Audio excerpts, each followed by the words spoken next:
But I'm going to tell you right now, there isn't a person on this planet that can debate me about pit bull type dogs or pit bull terriers or bully breed dogs who are against them and come away looking smarter than me or know more than me, even if they know about behavior.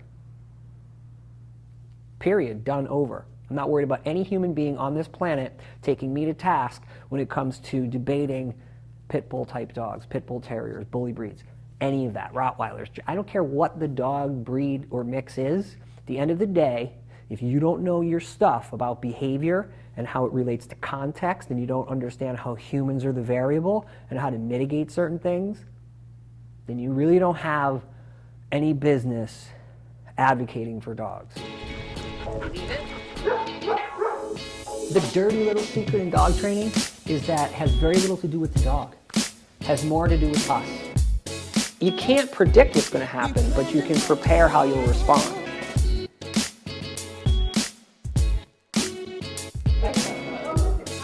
So you want to make sure that you're focused on the environment and human behavior, and then the dog learns really well. Behavior's in the environment, not in the dog. Okay, leave it all the way. If you really want to help dogs, it's not about one film. It's about film every day. It's about content every day. So it's the ripple effect. It's not just one time. You want to just bombard culture with the proper info.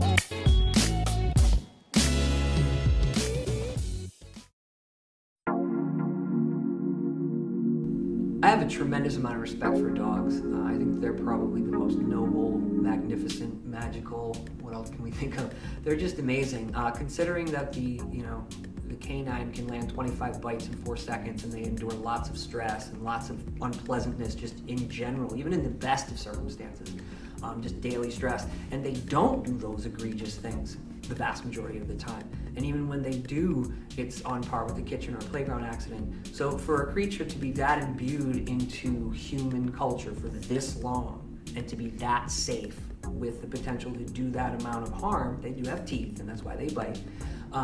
It just shows me that the amount of deference they have and just their natural ability to be with humans in any capacity, working or leisure, it just blows my mind, and I want to do everything I can to make sure that that relationship doesn't get ruined by improper information. My first advocacy film, Pit Bull Hoax, came out in 2009, and like by the time 2012, 2013 rolled around, I'm not trying to front, but like my legacy was already starting to become found.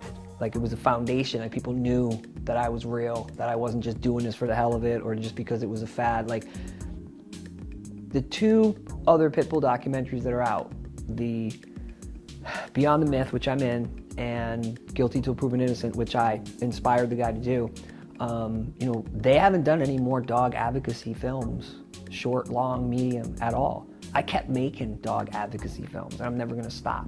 And I think that's one of the problems is people, they make it, and while I appreciate both those films, they did a lot of good. If you really want to help dogs, it's not about one film. It's about film every day. It's about content every day. And like Stacy and Kim said, this isn't just about this one building. So if you have stories, if you have things that are going on where people are prejudiced against you and your dog, speak up, detail it. You carry cameras, you catch people bullying you, and then you make sure that you have a document of it, because we don't want to put up with that, all right? Thanks. Come see me and I'll give you guys information. People have spoken about the misconceptions about pit bulls. Is the message that every dog has to be treated individually? Exactly. You hit the nail on the head. Because first of all, it's not about genetics. Genetics aren't carbon copies.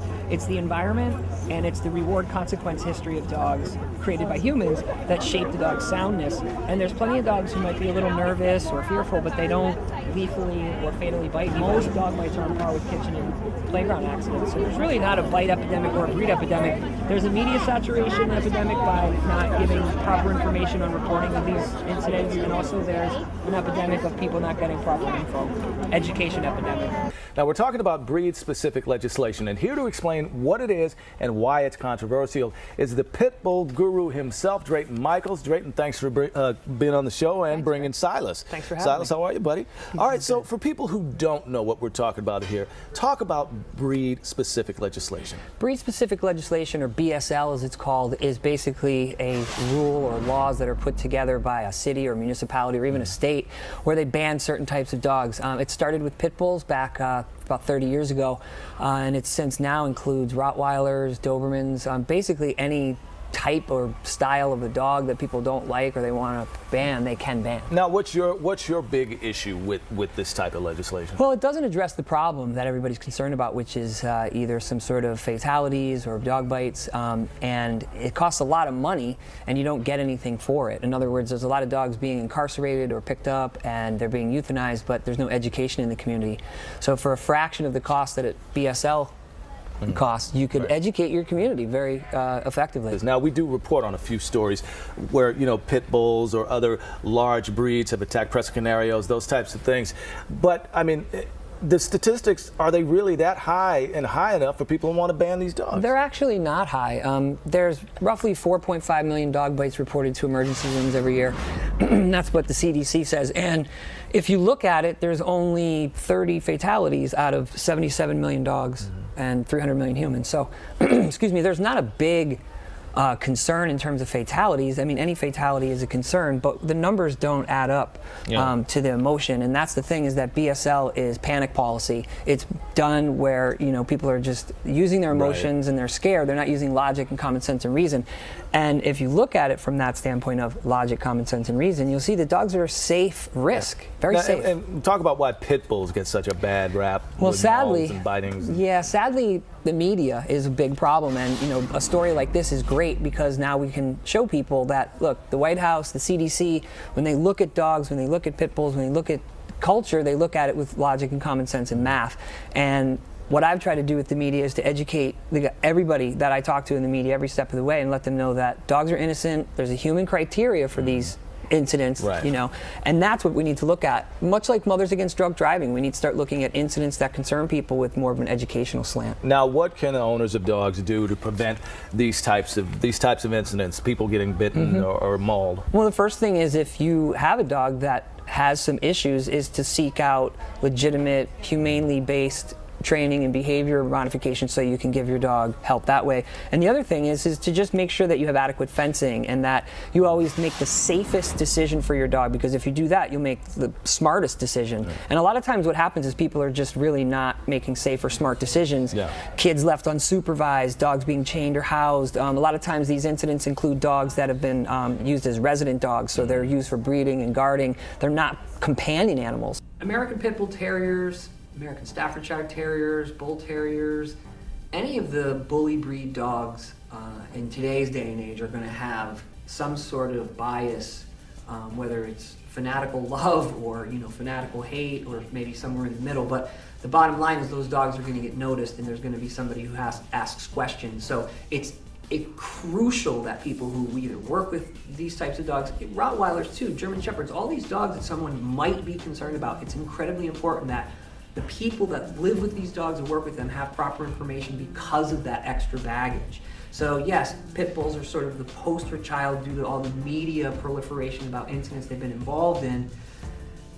That's why I got involved, because I couldn't believe that the dog I had was this feared by people who have never met him. And you know, I knew him to be this loving dog, and you know, if he had issues with other dogs, I was able to differentiate, well, he doesn't have issues with people.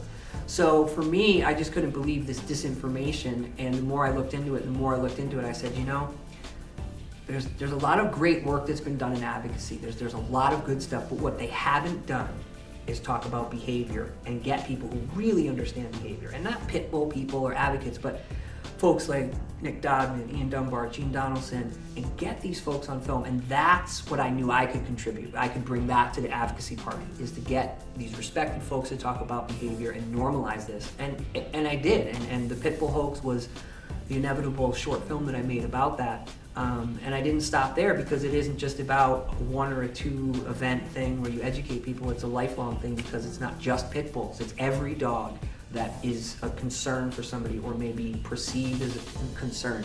They need advocacy too. So again, Pit Bull Terriers, yeah, they're just dogs, but they are strong dogs and they are powerful dogs. And the same as Rottweilers or Shepherds or any of the dogs that somebody might say, wow, that's a dog I'm concerned about. Those people need the proper information so the dog is understood. They aren't maligned through improper training, and they're not just cast off to a shelter or rescue because they have an issue that people are concerned about. The Pit Bull Hoax is a 13-minute documentary that addresses breed-specific legislation known as BSL And what I did to address that was talk to professionals in the behavior field who really understood dog behavior and human behavior as how it relates to dogs, and just get them to speak about it. There's a human criteria to every fatal or lethal dog bite incident. Dogs that are resident dogs, they're not there for being a pet or a family member, they're there to serve some sort of usually nefarious purpose. Kids left alone with dogs. Now that's a human decision. That's something that humans decide to do. Multiple dogs, dogs not spayed or neutered, dogs loose and roaming. Domestic violence is another criteria that's usually seen inside of these events where dogs are biting lethally or fatally. That's what needed to be done. People need to understand that dogs don't have a moral imperative. They're not out to get people. And if something happens really bad with a dog, it's because humans, in one way or another, led that dog to that moment in time for that event to occur. And they could have just as easily had the sequence go this way safely. That's why I do what I do, so people will understand these things don't have to occur. There's safe options. There are legitimate people out here to help you with these behavior concerns. The one thing that everybody needs to understand is that whether you love dogs or you hate them, they're not going anywhere. Okay, there's 77 million some odd dogs that are registered in America. They're not going anywhere. So if you don't like them or you like them, the one thing we all need are safe dogs in the hands of people who know what they're doing and getting the proper help. Because then you have safe communities. And if we can achieve that goal, then advocacy is reaching their goals. They're getting the mission accomplished. Safe communities with people who are educated properly. I'm a dog trainer and a behavior technician, behavior consultant. I work with 400 dogs a year. I bring that to advocacy. A lot of advocates go out and they present valuable information about laws or dog behavior or human behavior, and that level of advocacy is needed and appreciated. However, I work with dogs. I work with 400 dogs a year. That equals hand to hand about 1,000 people a year that I work with. All different types of dogs, all different breeds and mixes, all kinds of dynamics, all types of people from different social stratas, all come together with dogs. And I work with a lot of people and dogs every year. So when I come to advocate for dogs of any type, of any breed, I bring that. So I'm doing hand-to-hand advocacy and training and education every single day of the year. Not a month or a day here or there or a week or a seminar here or there. I do it every single day. A lot of stuff online, a lot of advocacy, a lot of behavior work, a lot of mentoring of other advocates, other trainers. So that's what I bring to advocacy. It isn't just an opinion. It isn't just a feeling or a bunch of information that I've collected and now I'm going to spit it back. Though there's always a fair amount of that in advocacy, I'm working with dogs every single day and their behavior and their humans' behavior, and putting together training plans to help these people reduce their stress. Their dogs learn more about how to go through life and not have issues and not have inordinate stresses, and that reduces the chance of dog bites. So that's what I'm bringing to advocacy. So how do dogs learn?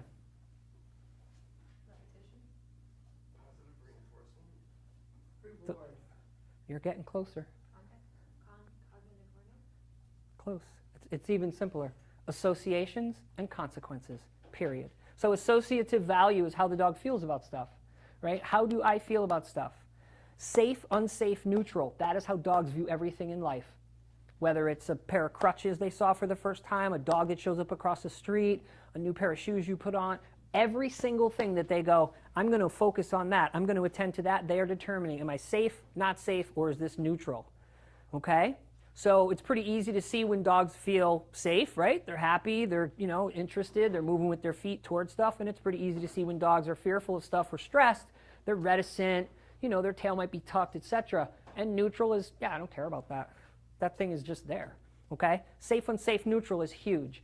And if you go through life with dogs and you always remember that the number one overarching goal with every dog endeavor in your life is to make the dog feel as safe as possible, they'll learn better. When dogs become stressed, and let's talk about bad stress because there's good stress. We have dogs in puppy class who don't care about food because dog play is the gold standard now. Food is silver.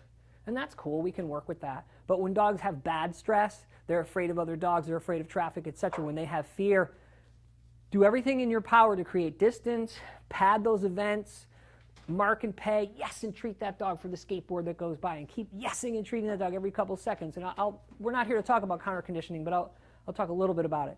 Because if you work towards having your dog feel safe, they're going to have better bounce back when they do get stressed. Okay? Nothing breaks my heart more than when a dog is stressed and the human isn't reading it. Okay? Bouncing off cognition, when dogs are socially mature at age 2, they have the cognition of 3-year-old kids for life. They're toddlers with teeth. They do not have the ability to formulate a moral imperative.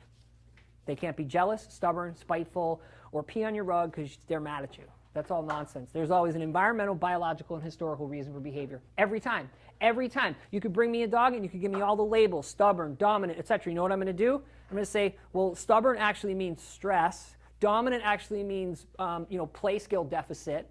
You can't operationalize a label. When you call a dog something, what you're really saying is the dog's doing a behavior. So what's the behavior? So in legitimate applied behavior analysis, they don't talk about labels, they talk about behavior and the environment and the context, right?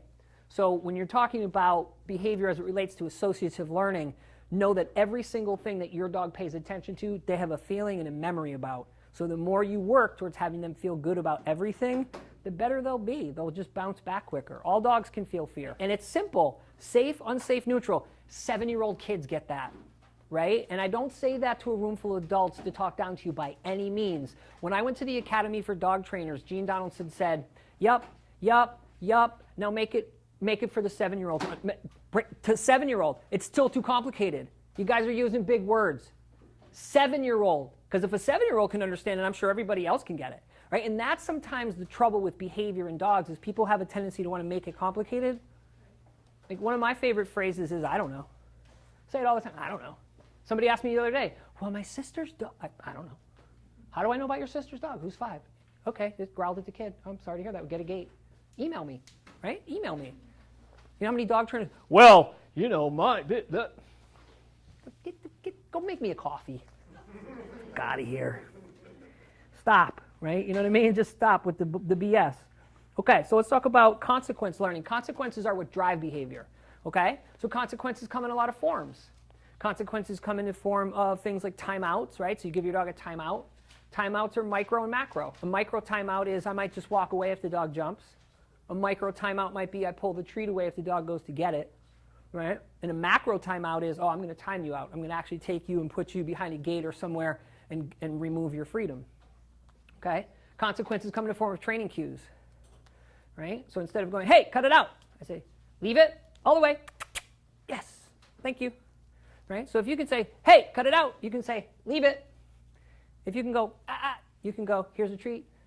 Right? So when you think about consequences, think about all the things you are using to get your dog to do or not do something, because consequences are also known as flow charts, right? Or sequences. Dogs are masters at flow charts. Ever open up a crinkly bag in another room and your dog comes running? And you're like, I'm sorry, kid, it's coffee beans.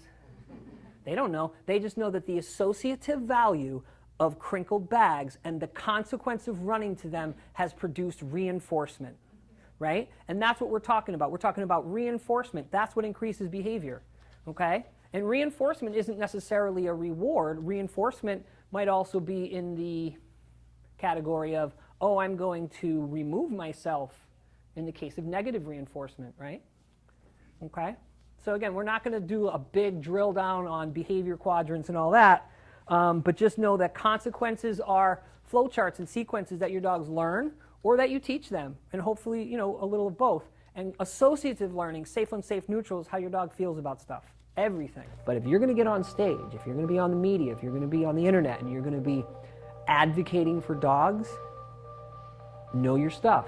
So if you're going to talk about laws, fine, know your law. But if you're going to step into the behavior lane, you better know your stuff, because you could say the wrong thing, or you could say something that people can't understand and you don't know how to help them interpret it.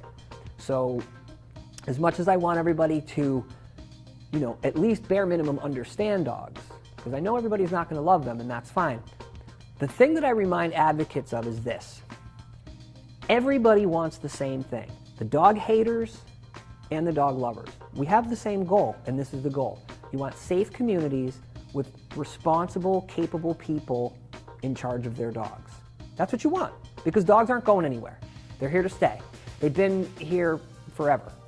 And a matter of fact, to reference Dr. Karen Overall again, it's her belief that dogs co-evolved with humans, okay? Not came after, but co-evolved, okay? So dogs aren't going anywhere. And if people really want to step up their advocacy game and education game, learn about behavior.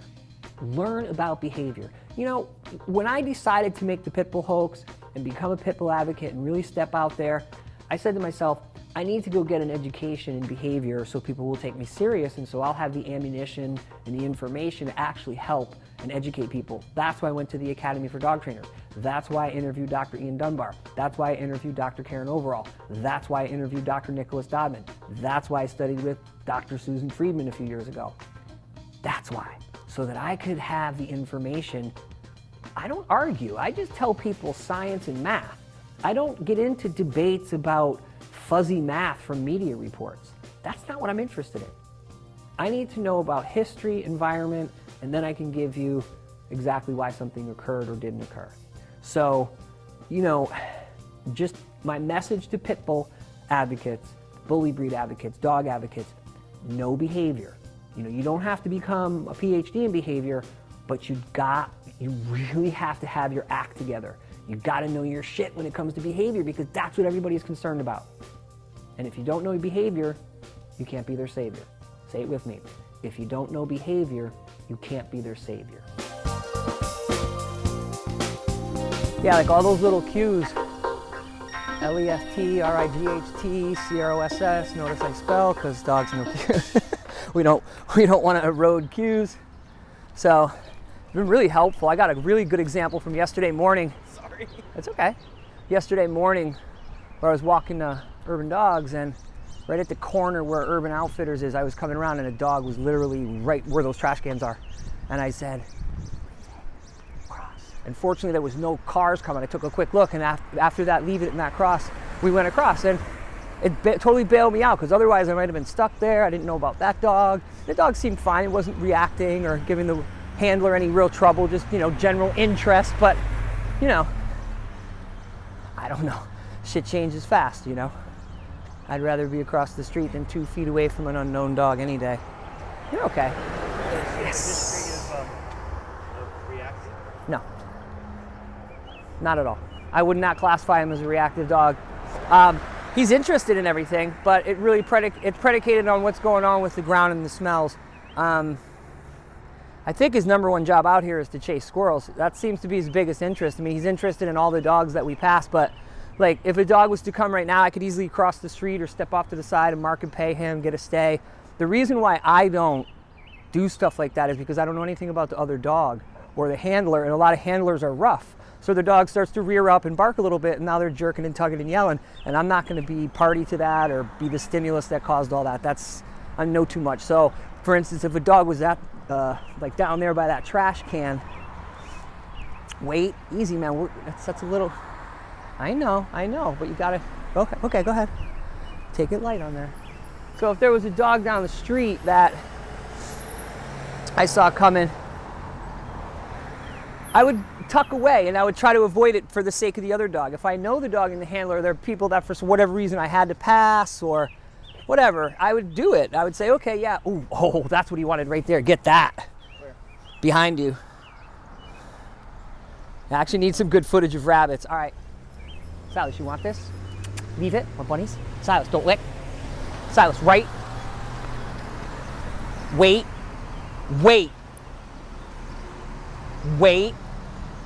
Go. Ho, go get him.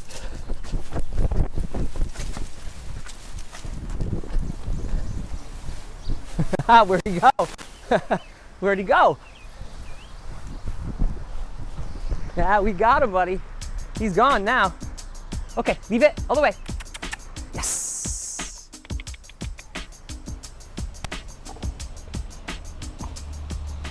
Yes. Boy. Stay. So I keep putting in my stay cue every now and then. Oh, really? You're gonna cross, bro? It's gonna be like that? Yes. He may not even see us. Stay. Yes. Good boy. Stay. We are going to go right. Yes. Leave it all the way. Leave it. Get a shot of that dog in the window. Leave it all the way. Come on, all the way. Let's go. So, good boy. Yes. So once I got sufficient steps to my criteria, is out of the view of that dog, I marked it paid. I don't want to stress that dog out either, you know? So, we normally don't go this way. We got upended by that construction. So, again, when you're walking dogs, man, you got to be able to be flexible. Neighborhood might provide unexpected surprises. Got a guy behind me, so I'm just going to keep moving. I'll step off when I need to. Let's go get some water. Let me clear this up because there's some confusion. The vast majority of dogs that were bred to herd bulls, herd cattle, or fight other dogs in a 16 by 16 pit, the vast majority of those dogs could not do either one of those types of work. That's why the vast majority of pit bull terriers and pit bull type dogs ended up becoming the nanny dog, okay? And quite honestly, it's better than calling them a pibble. All right, so the vast majority of these dogs bred to do this stressful, hectic, potentially life-threatening work couldn't do it. That's why back in the day when dogs were extremely valuable, the people who bred these dogs to do this work wouldn't just kill them or throw them away. They would sell them to other people or give them to their family and friends as pets. Okay? So that is a historical fact. That is a scientific fact because we know through math and science that not all dogs bred for a purpose will wind up doing that job, even if that's all they were bred to do. Fast forward to today, where most of the work that these dogs were bred for doesn't really exist, they seem to be doing just fine as pet dogs. Nobody has ever, at least not to my knowledge, suggested that these dogs, these pit bull type dogs, were bred specifically to watch kids all by themselves, and that's how they are the nanny dog. And if anybody thinks that, no matter who they are, or thinks that's what I'm saying or anybody else is saying when they call them nanny dogs, they need to have their intellect checked, because that doesn't make any sense on any level when you use any kind of common sense or logic. Fight dogs, tough dogs, bred to fight. All these type of labels and the language that people use, that's language of the enemy. And you can't advocate for dogs if you use language of the enemy. Now, while we all know that pit bull terriers and pit bull type dogs were bred for and used to fight other dogs in a pit, that is not what the vast majority of these dogs did or do now. As a matter of fact, very few of them can even tolerate the rigors of being a fight dog. So be careful about the language you use when you advocate for dogs. And if you know and love these dogs like you say you do, watch your mouth. Use appropriate language. And don't always focus on the fact that some, yes, some of these pit bull terrier type dogs may have some sort of innate or, inbred aggression towards other dogs. But you can say that about a lot of different types of dogs. Shar-Peis, Chows, Boston Terriers. Okay, and the list goes on. There's always a chance that that may happen. But it is not the label that should be attributed to the American Pit Bull Terrier.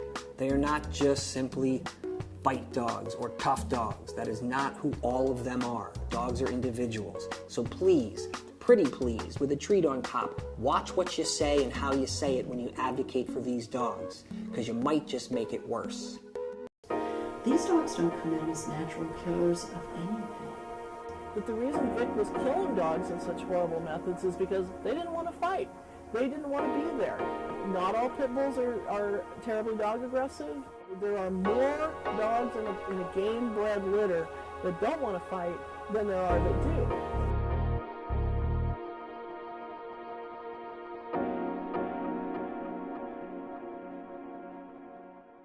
Do you think dogs have morals, meaning can they construct right from wrong in a moral sense? Or is it pretty much they feel safe or unsafe and then they act accordingly to a certain degree? I don't think I've studied animals enough to know that kind of answer. I think it's probably very much I don't say a factor of their environment, but their environment probably has a lot to do with how they act and behave. Do you think that, in your experience, have you found all types of people to be pit bull owners or just criminals? All types of people, man. It's for the love of dogs. Nice. And do you think that dogs have morals, meaning can they construct right from wrong in a moral sense, or do they operate from being safe or unsafe? Talking about dogs? Yeah.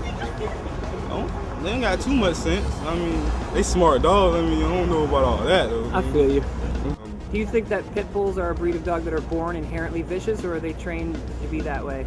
Well, first of all, a pit bull is not a vicious dog. Most loyal dog there is. I don't think there's another dog that can compare to a pit bull. They're smarter, loyal, but they're kind animals. They're gentle animals, and they have to be made to be vicious. At the end of the day, if you don't know your stuff about behavior and how it relates to context, and you don't understand how humans are the variable and how to mitigate certain things, then you really don't have any business advocating for dogs. You better know your stuff, because you could say the wrong thing, or you could say something that people can't understand and you don't know how to help them interpret it. The thing that I remind advocates of is this. Everybody wants the same thing. The dog haters and the dog lovers. We have the same goal, and this is the goal. You want safe communities with responsible, capable people in charge of their dog. You really have to have your act together. You've got to know your shit when it comes to behavior, because that's what everybody's concerned about. And if you don't know your behavior, you can't be their savior. Say it with me. If you don't know behavior, you can't be their savior.